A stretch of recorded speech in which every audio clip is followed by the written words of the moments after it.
നെറ്റ്ഫ്ലിക്സിൻ്റെ fan event ടുഡും 2025 ഒരുപാട് അപ്ഡേറ്റുകൾ കാണുമെന്ന് ഞാൻ പറഞ്ഞിട്ടുണ്ടായിരുന്നു. ഇതിനകത്ത് ഏറ്റവും എക്സ്പെക്ട് ചെയ്തിരുന്നത് സ്ട്രേഞ്ചർ തിങ്സിൻ്റെ അപ്ഡേറ്റ് തന്നെയാണ്. ഞാൻ പേഴ്സണലി എൻ്റെ ഒരു ട്രെയിലർ റിലീസ് ആകുമെന്നാണ് വിചാരിച്ചത്. പക്ഷേ ട്രെയിലർ റിലീസ് ചെയ്തില്ല. അതിന് പകരം അവർ റിലീസ് ഡേറ്റ് അനൗൺസ് ചെയ്തു. ഞാൻ നേരത്തെ ഒരു വീഡിയോയിൽ പറഞ്ഞിട്ടുണ്ടായിരുന്നു ഇത് 3 പാർട്ടായിട്ടായിരിക്കും റിലീസ് ചെയ്യുക എന്നുള്ളത്.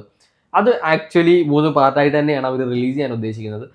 അപ്പം ഏതൊക്കെ ഡേറ്റുകളിലാണ് റിലീസ് ചെയ്യുന്നത് ചോദിച്ചു കഴിഞ്ഞാൽ സീസൺ 5ൻ്റെ ഫസ്റ്റ് പാർട്ട് വന്നിട്ട് നവംബർ 26-നായിരിക്കും റിലീസ് ചെയ്യുന്നത്.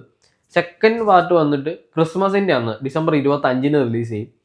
മൂന്നാമത്തെ അല്ലെങ്കിൽ ഫിനാലെ അവസാനത്തെ 2 എപ്പിസോഡുകളായിരിക്കും ന്യൂ ഇയേഴ്സ് ഈവ് അല്ലെങ്കിൽ ഡിസംബർ 31-ന് വൈകിട്ട് റിലീസ് ചെയ്യും. അങ്ങനെ 3 പാർട്ടായിട്ടാണ് റിലീസ് ചെയ്യുന്നത്. എനിക്ക് തോന്നുന്നു ഈ ഇവൻറ്റിൽ ഏറ്റവും കൂടുതൽ പ്രതീക്ഷിക്കുന്ന സാധനമാണ്.